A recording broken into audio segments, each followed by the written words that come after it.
Hey, welcome. Yeah, so just finding yourself a meditation seat.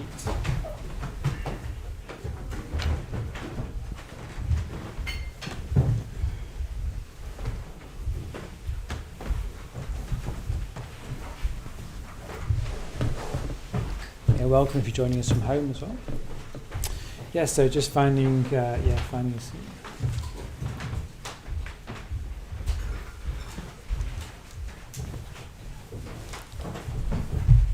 So do help yourself to any cushions or mats that you need, or any blankets at the back.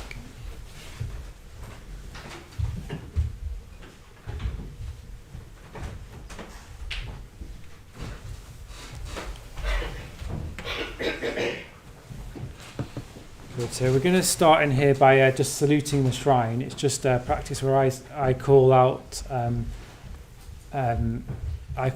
phrases, and if you want to, you can call them back.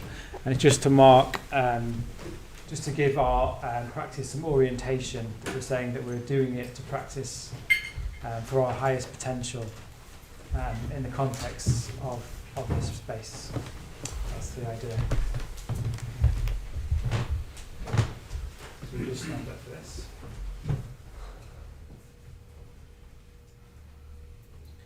Namo Buddhaya. Namo Buddhaya. Namo Dharmaya. Namo Dharmaya. Namo Sanghaya. Namo Sanghaya. Namo Namah. Namo Namah.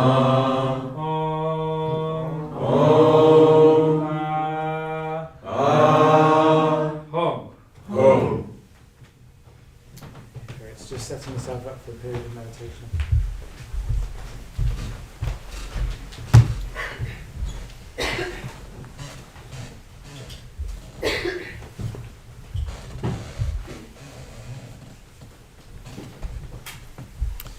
Okay, good, yeah. So it's always just good to orientate ourselves to what we're doing. And then, we're going to just start with a settling practice just to help us settle after our perhaps busy days, or so just in a way to get us out of our heads, as they say, into our direct experience.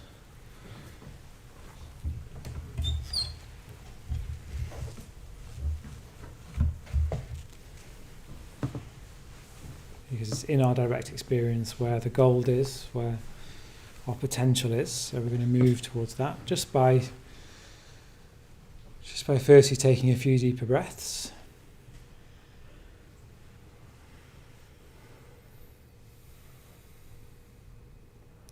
And then just letting ourselves breathe naturally, as if you're watching your breath from above or behind.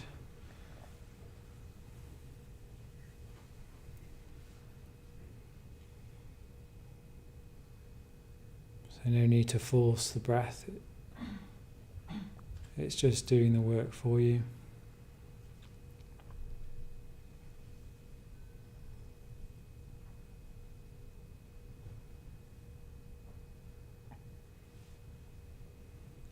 And with each out breath, you can just imagine any tension releasing.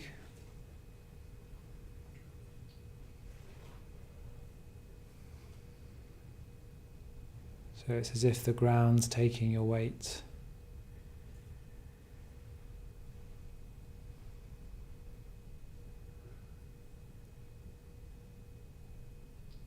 And with each out breath, sinking deeper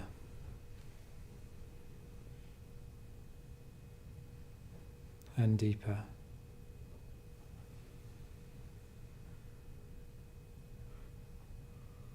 Into the ground.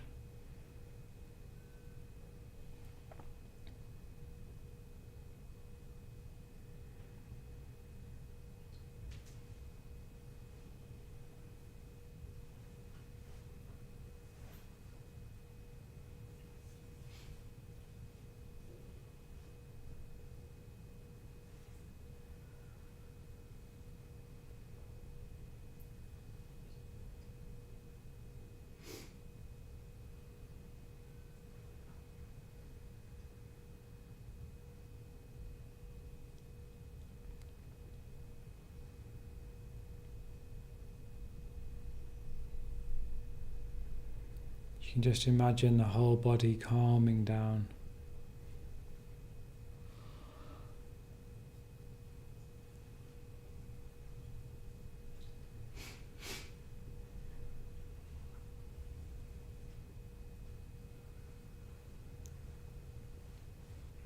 And if your mind wanders, as soon as you've noticed that, then you're already back in your direct experience.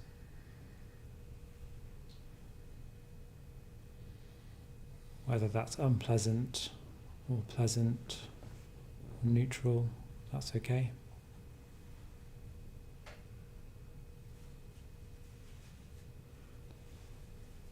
It's just the flow of your experience.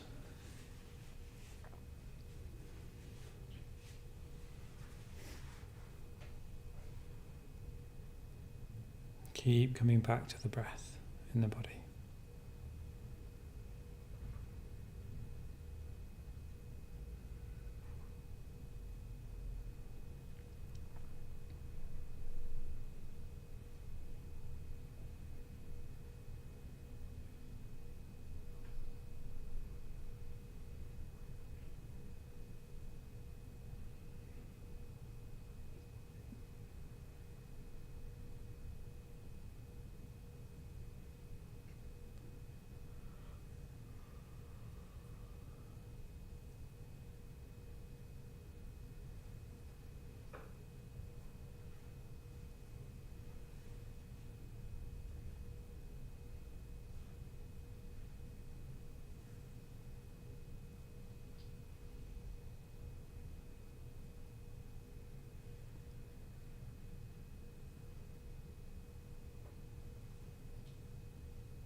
Just checking for any areas of tension in the body, particularly around the eyes, softening the brow.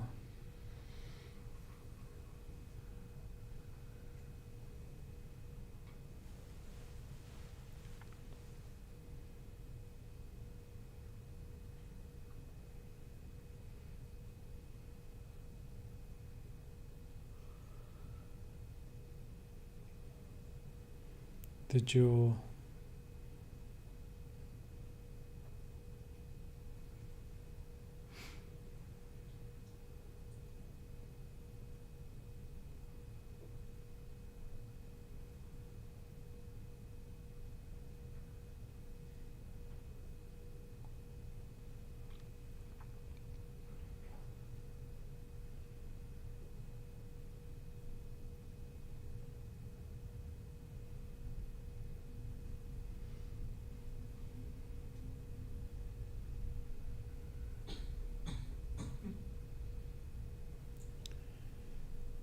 And the shoulders.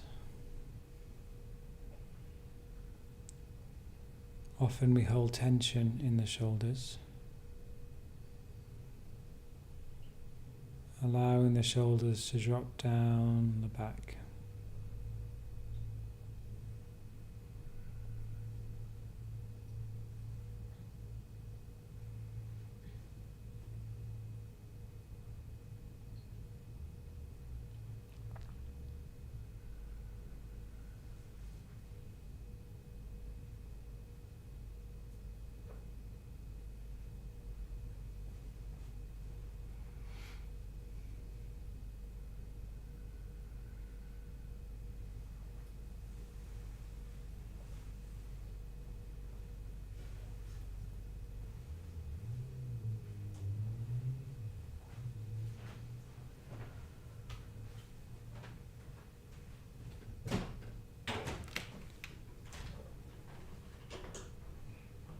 Coming into contact with the hands, letting go of any gripping in the hands.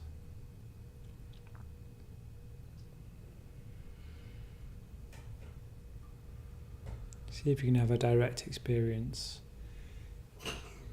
of the sensations in the hands.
You can even imagine that you're breathing through your hands.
Aware now perhaps of the breath in the belly, particularly the breath below the belly button.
Starting to broaden out your awareness again to include the whole body.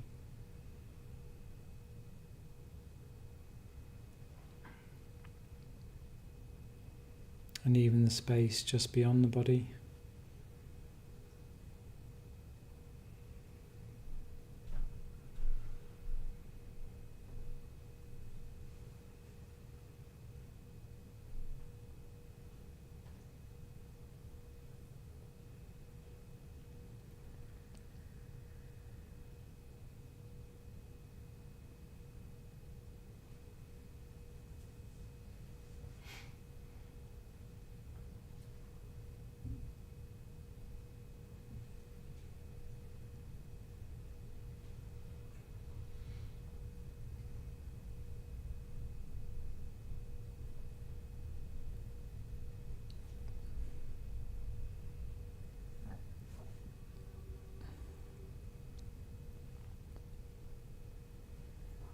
tuning into any sounds inside or outside the room.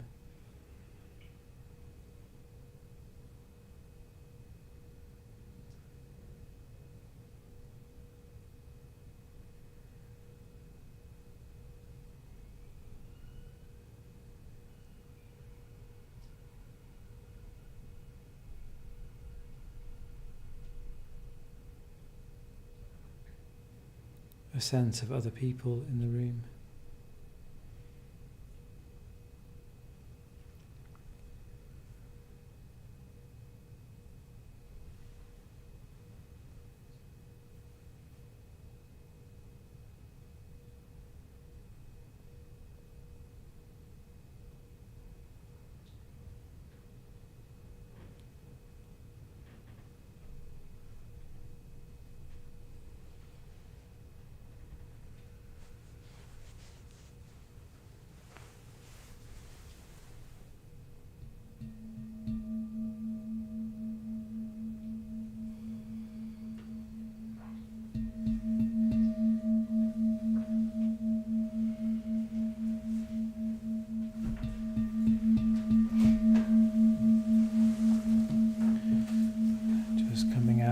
Of your meditation. Okay,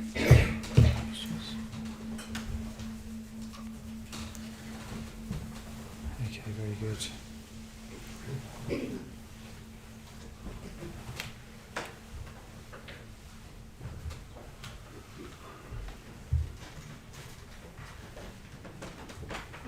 Come on in, welcome to the few seats here. Okay.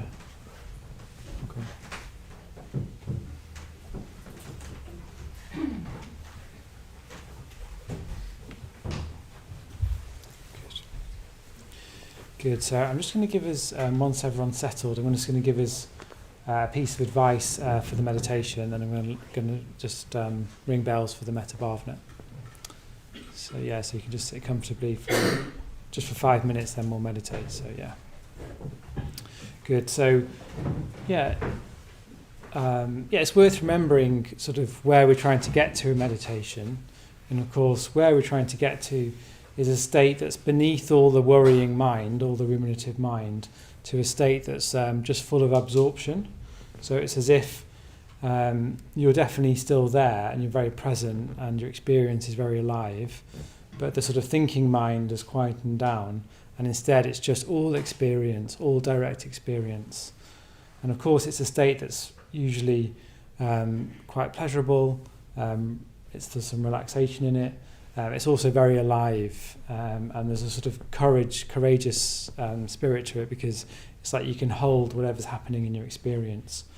It's also very meaningful and beautiful as well. That's the sort of state we're trying to move towards. And often what we do is we lead people here in the body scan meditation, which we've just done here, as a way of sort of trying to get beneath those thoughts and the thinking mind and the overthinking mind. Not all thoughts are bad, by the way, but I'm talking about the sort of the ruminative mind that's just proliferative thinking, which is not getting you anywhere. That's different from like reflection or sort of more directed thought, which is important. But anyway, we're trying to get more, as I say, more into our direct experience, which the body is a good way in.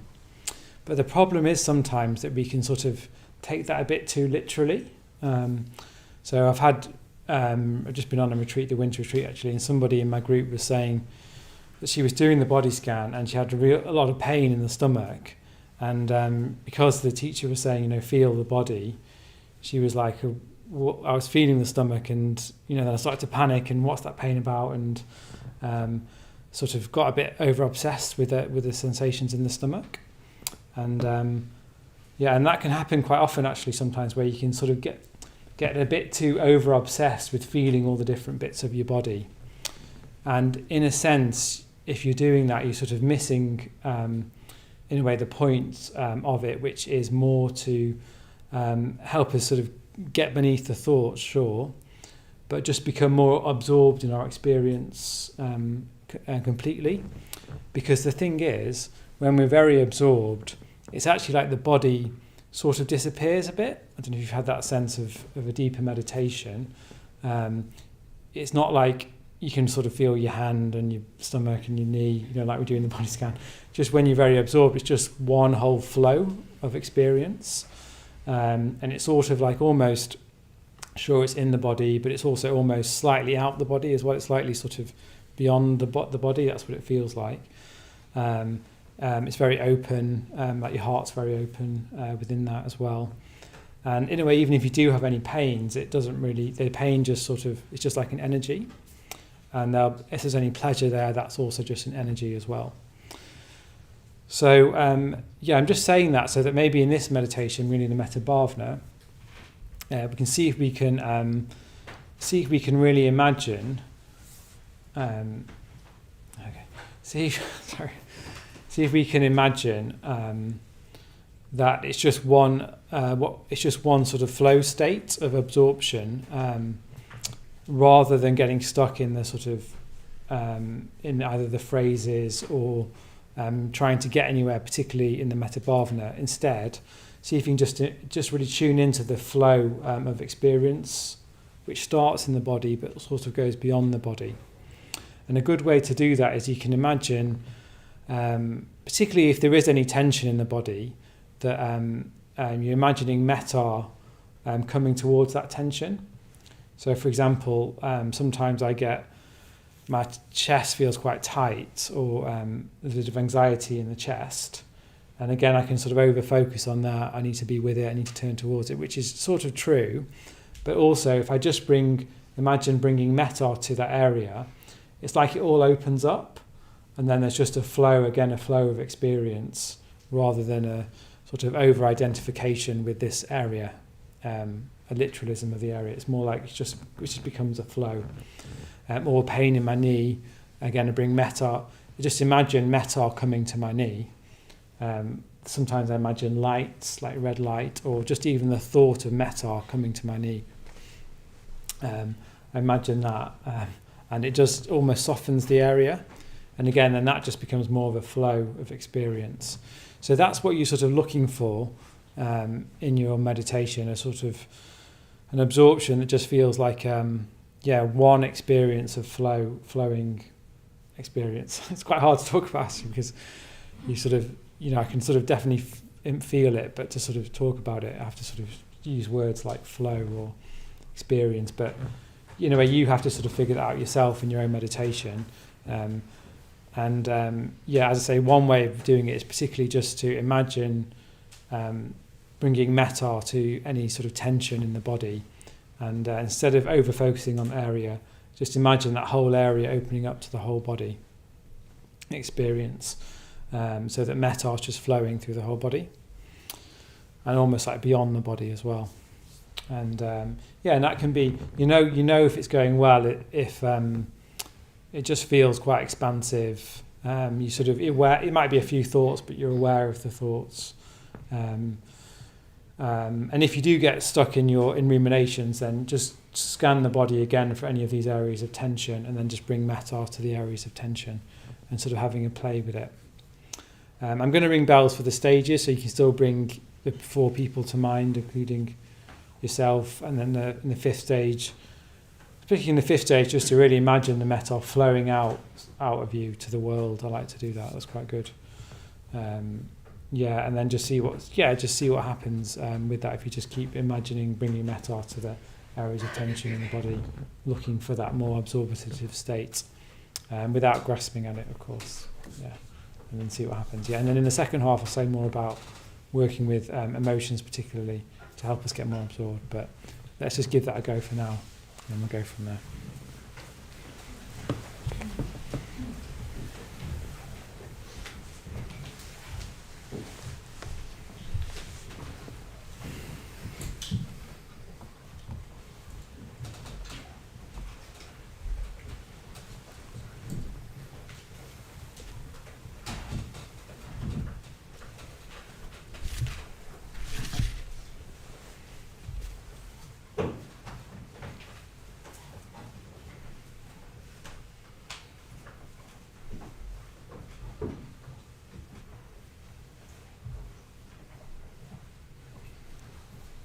Okay, so we'll meditate for about half an hour. So just lots of space there just to pace yourselves. We might come in and out of absorption, that's okay. Anything could happen in that time. But just starting off again, scanning the body for any areas of tension.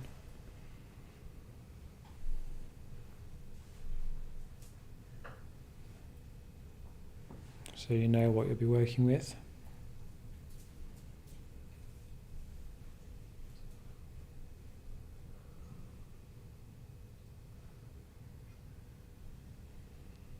And as well any areas of pleasure, particularly on the in-breath.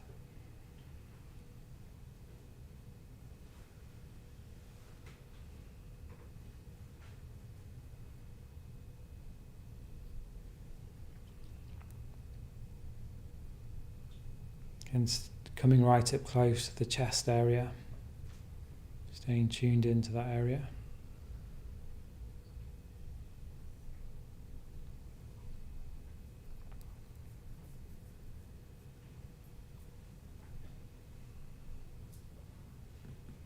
And remember, we're just going to try and see if we can not get too over-focused on the body itself. More just having a sense of our experience flowing like an energy around.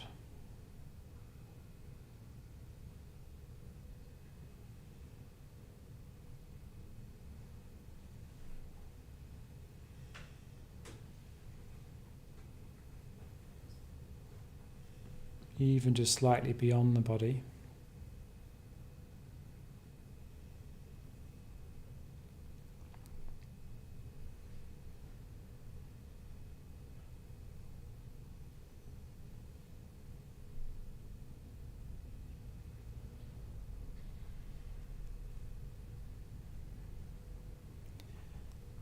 And if we notice we're ruminating all this tension in the body, we can just bring metta to that tension and look for any absorption as best we can.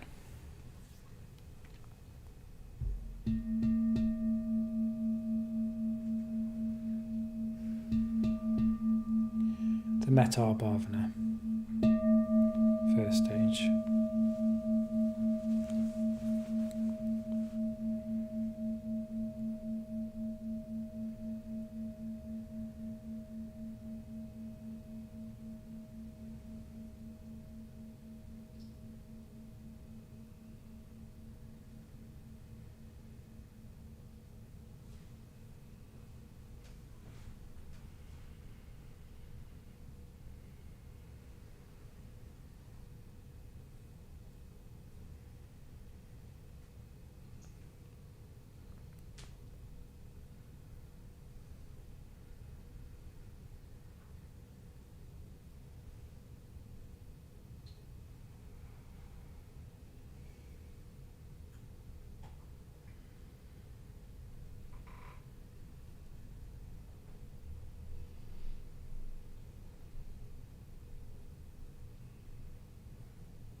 final stage, radiating out metta.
So now starting to relax any effort that you're making, but continuing to sit still.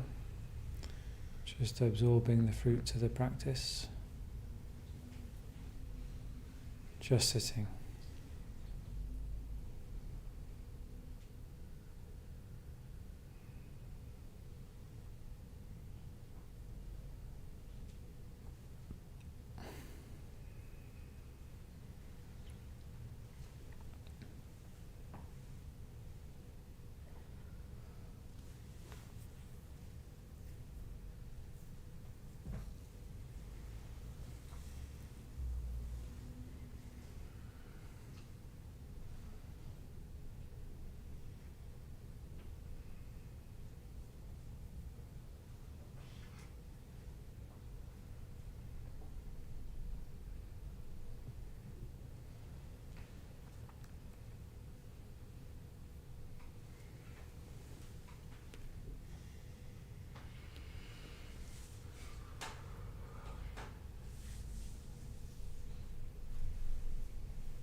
Okay, very good.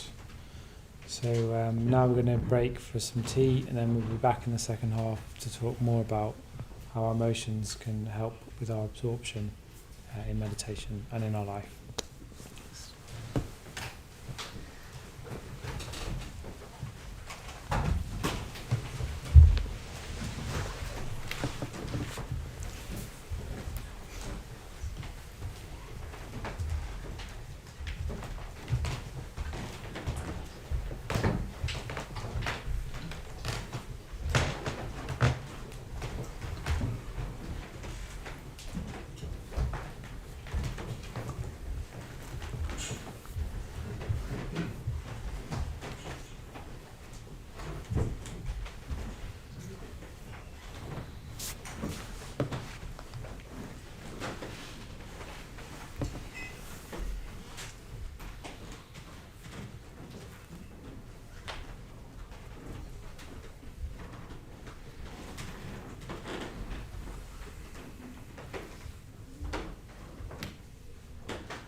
Okay, good. So we're just going to start with a 3-minute.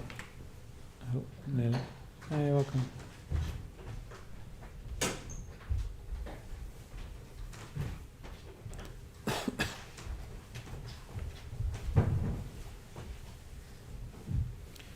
Good. We're just going to restart with a 3-minute breathing space meditation again, just to help us settle back. So just hiya, come in.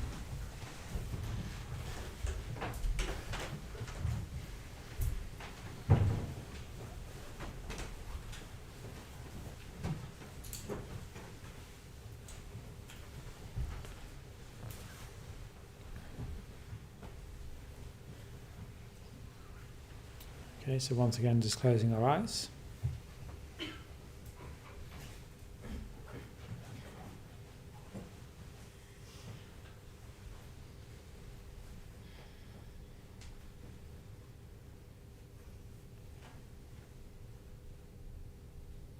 Taking a few deeper breaths.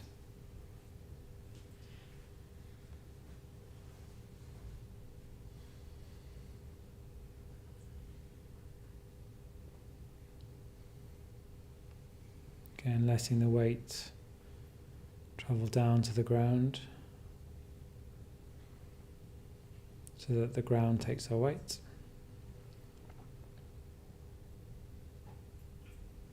At the same time, having an upright posture, as if the head is being held up by a piece of string coming from the crown.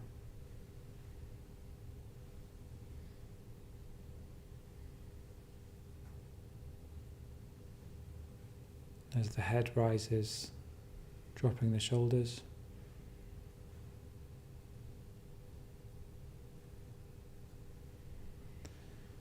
And just tuning into the whole body breathing.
Starting to widen our experience again to include the whole body.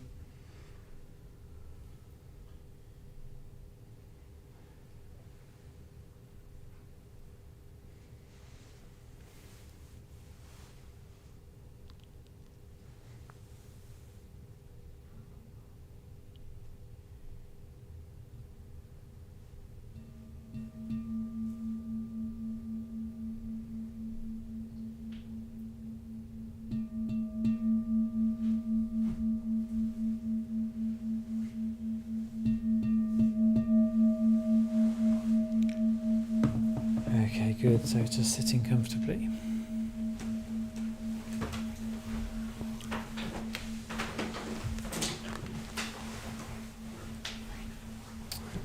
Good. So I'm going to say a few things about, and then we're going to meditate again. I'll leave a bit of space maybe for a couple of questions as well. So if you have any questions coming up when I'm talking, then do take a note. Yes. So at this time of the year, we're doing something called the Meditation Challenge. Has anybody actually signed up for that in this room? A few people, yeah. Maybe a few people haven't. And the challenge is, of course, to meditate every day for 2 weeks and beyond. And I was thinking about this. I was thinking about the sort of challenge of the spiritual life is often to follow through from our intentions.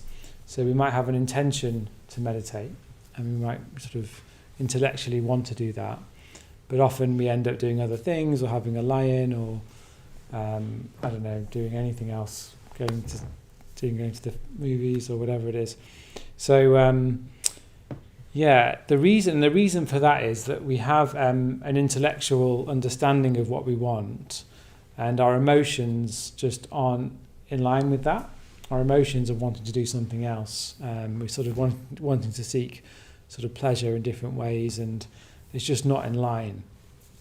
And so, in a way, you could say the real challenge of the spiritual life, and this is what Sangharakshita, who's the main founder of this tradition that we're in now, he said this, and it's quite. I really like it. It's quite a wise statement. He says that actually the main challenge of the spiritual life is to find emotional equivalents to our intellectual understanding. So to find emotional equivalents to our intellectual understanding. So it's not quite enough to sort of know that meditation is good for you, or that you want to live a life with more contentment, or that we know that just getting lots of material things in life isn't really going to give us a lot of meaning or satisfaction. Or even that, we know everything's impermanent and changing all the time, sort of intellectually, but do we really sort of feel that emotionally? Or sort of partly we probably don't want to feel that because it's a bit scary, that thought. But of course, the sort of goal of Buddhism is to sort of try and get in touch with that emotional equivalent of the intellectual understanding, so that you can free yourself from that fear or suffering that comes from not being in line with reality, how things are. I don't know. I often get sort of caught out with this sort of thing when I go back home to see my mum. I don't know if you ever had this sort of experience where I'm just going to see my mum, and particularly if I'm a bit tired or something, I might sort of going on my phone and getting a bit distracted, and my mum's like, "What are you doing?" And before I realised it, I bought something on Amazon, just impulsively, and my mum says, "I thought you were a Buddhist."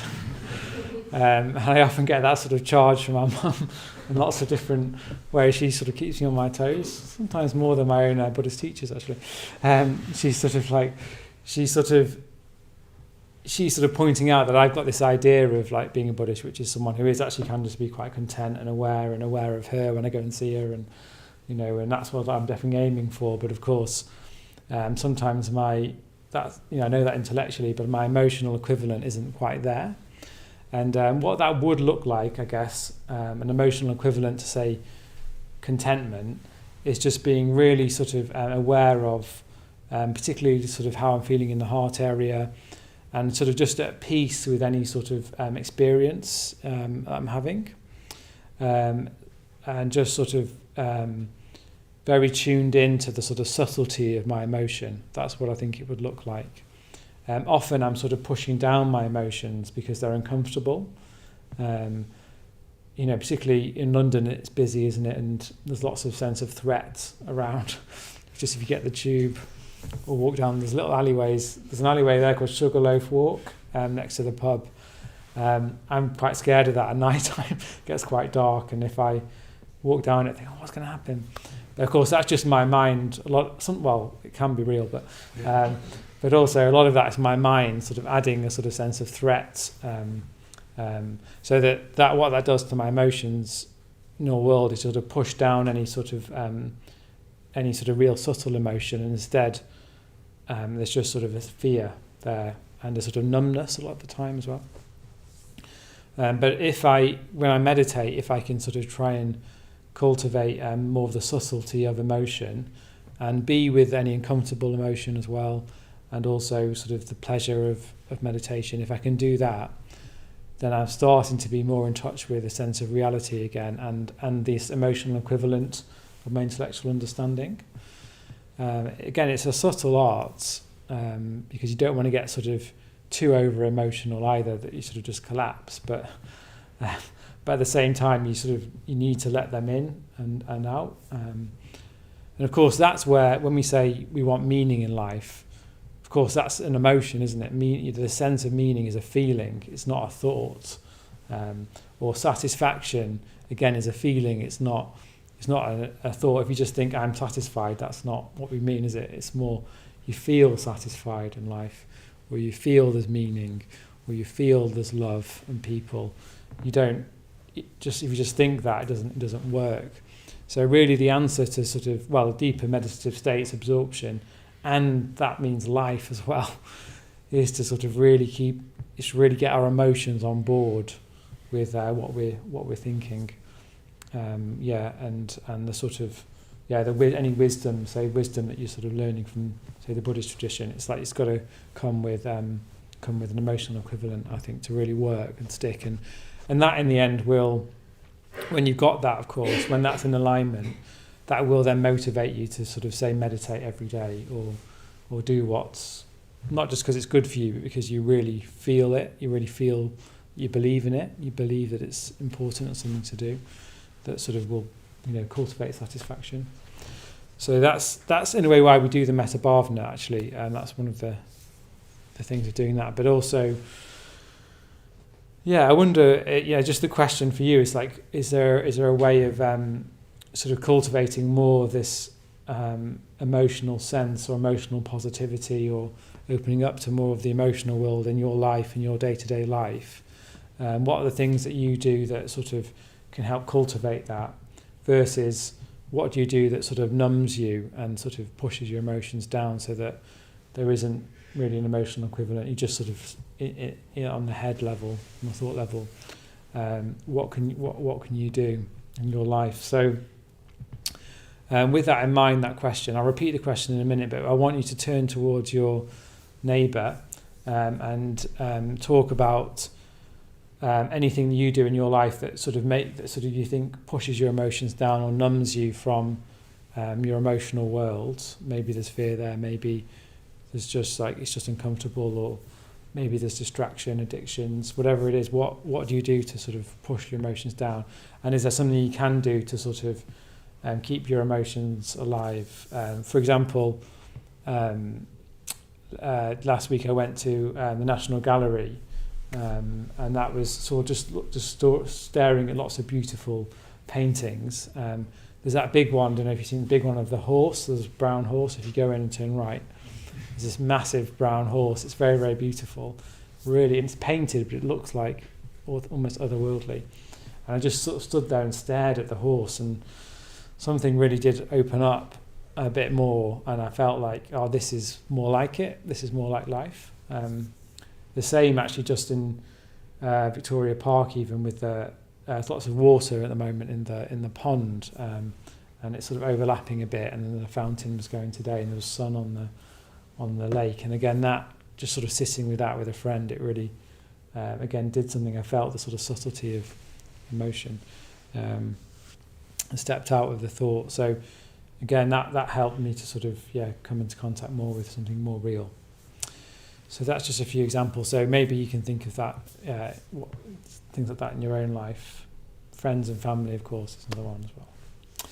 But yeah, so let's get into pairs, and you've got maybe 2 or 3 minutes each. So introduce yourselves, and then one person can just sort of say what they want to sort of leave behind, if you sort of mean, and what they want to move towards in this area, and then just switch over. I'll ring a bell and switch over to the other person for another 3 minutes, and then we'll hear a bit from the whole group, and then we'll meditate again.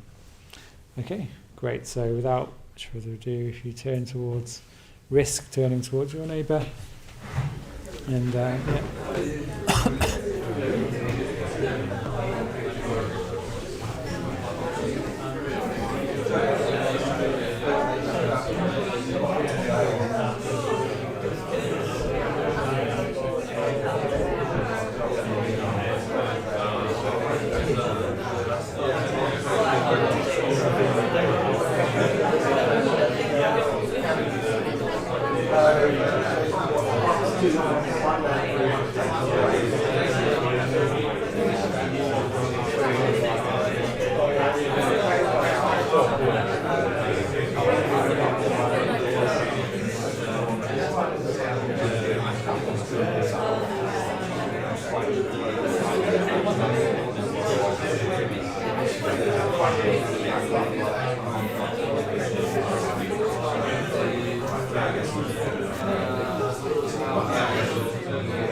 Okay, switching over.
Thank you, everyone.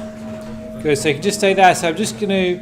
We've got time to hear from maybe 3 people, just to hear about what you were talking about, and I'll see if I can sort of might comment on it. I might not, but let's see. And then we'll meditate after that. So yeah, maybe just any one people want to share. So the question was, remember, what does that mean for you, finding emotional equivalence for your intellectual understanding, and other ways that you're sort of blocking your emotional world, and other ways that you can sort of enhance it as well. Anybody had any thoughts want to share? Yeah. So James?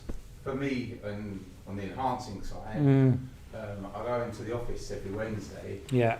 and I try to always practice an act of generosity when I go in. So I always Right. with some kind of biscuit or a cake or a Danish or something, and I find that really kind of uplifting for everyone there, myself, even though initially it kind of aroused a lot of suspicion about why you've got cakes again. Yeah, that's right. Like, no, just because it's kind of generosity and gratitude for you guys, and then and I think that kind of from the start of the day, it kind of really is like heart opening for myself and other people. That's brilliant. Yeah. Thanks, James. We're talking about their act of generosity. Yeah, I think it's funny, isn't it? People are suspicious when you're generous these days, and but I think it really does. Well, thinking about other people and putting your hand in your pocket and being generous really does actually open you up more emotionally. Actually, it's very connecting, and it does. Even a small act can really open you up. So yeah, thanks. Good suggestion. Yeah, thanks. Yeah. Anybody else? Yeah. What's your name? Jonas. What's your name? Jonas. Jonas. Hi. So for social anxiety, when talking with people and sharing about that, I like a year or half a year ago picked up dancing. Oh wow. And it's like very anxious before that sometimes, and you just gotta meditate and like let that sit down. And then kind of be in that experience, and like being in that experience is like exposure therapy. Right. It opens up more over time. So. Yeah, fantastic. Yes, that's a good example. So you want to do something in life and you're sort of being held back, say sort of being with others in your case, and in your way you just feel the fear and do it, and that can also open up your emotional world as well, and it's not as bad as you think, and yeah, that's really good actually. Yeah, I like that sort of sense of challenge. Yeah, it's a bit like with meditation actually. That's in a way one of the main things we're doing is we're sort of trying to sort of work with any discomfort like fear, and sort of train ourselves that it's okay, it's not going to harm us, and also there's some deeper states of consciousness that you're trying to get, that you're trying to move towards, which are even which are more important to be in than even the fear states or the other states as well. And those are the states that you're sort of trying to get towards. Yeah, that's good. Okay, great. So one more. Anybody want to say one more? Yep, Ash. We were talking about like sort of recoil.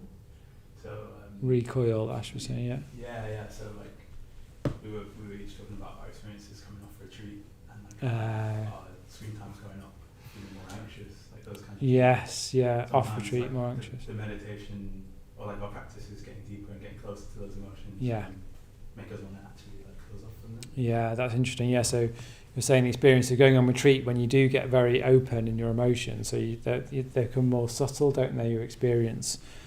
And that's in retreat conditions, which is why Ditchamanda in the break was talking about going on retreat, because it's very, very good conditions to sort of feel this depth of emotion. We're talking about this depth of experience. But then when you come off retreat, the conditions, the London busy life, again, the sense of threat can sort of almost make it too painful that you're in that state, and you have to sort of readjust. But I think over time I found that the more you're used to those deeper states, you can sort of hold them a bit more as well. I think it's just partly the training as well, because actually a very deep meditation state is full of courage and fearlessness, and like the Buddha, for example, he meditated under the Bodhi tree, and his vow was to sort of sit there no matter what happened, even if his blood dried up or his bones, flesh may withered. So it's a sense of like whatever happens is okay. So even if you come back from retreat and you're feeling a bit more sensitive, well, that's okay. That's just what you're feeling. If you see what I mean, that's just part of it. And things will change, and that's okay too. So it's more like a sense of, that's definitely what attracted me to Buddhism in the first place. That you can sort of be with whatever's happening, and that would be okay, But of course, as I say, to do that, you need all of your emotions on board. Otherwise, it's just a sort of a nice thought being a Buddhist, rather than an actual action. So the emotions lead to the actions. Yeah. So talking about action, we're going to do another metta bhavana and try and get more into that state again. And this time, I think do what we've been doing. The first half was very still, and that's the main thing. Remember to sit still and keep that going, and look for this sense of absorption and flow. And particularly if it's helpful, using your imagination to imagine metta coming into your experience as light or as a force, and then just keeping abreast with any tension or ruminations that are coming in. If you do get very distracted, how does that feel in the body, and can you bring metta to that feeling? Keep bringing metta to it. Okay, very good. So we've got about 20 minutes or so to meditate, so just let you know.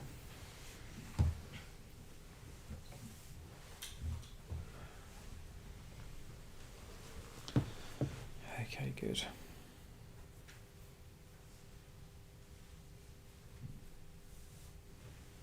So just doing what you need to do to let go of any ruminations and inhabit your direct experience.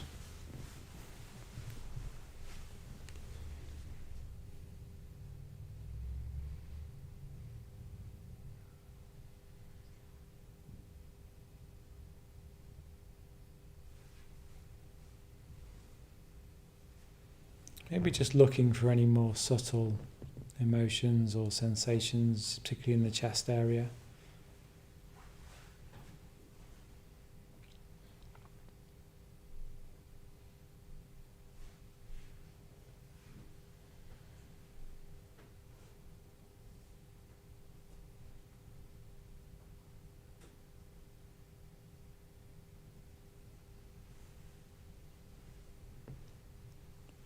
Seeing what happens if you imagine bringing metta to the heart area itself.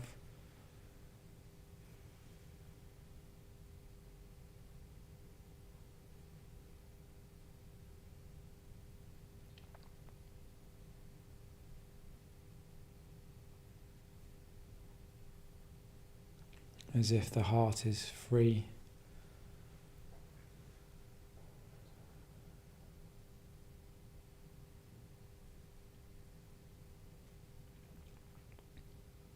Unbounded.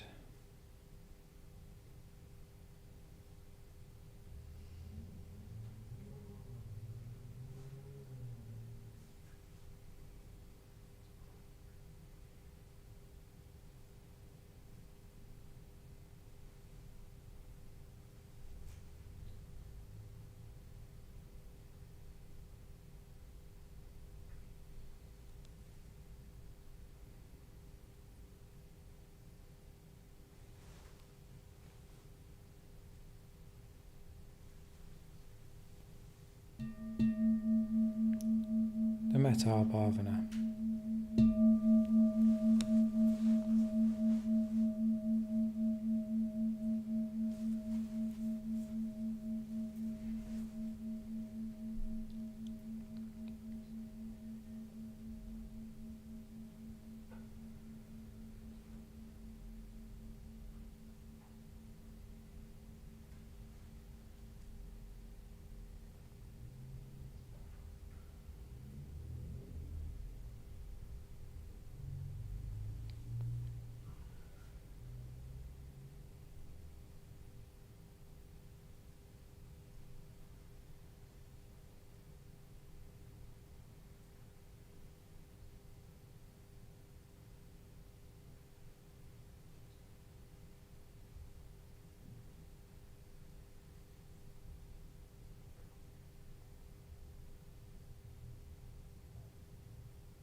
Final stage, radiating metta.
So now starting to relax any effort that you're making, but continuing to sit still. Just sitting.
good. So just sitting comfortably.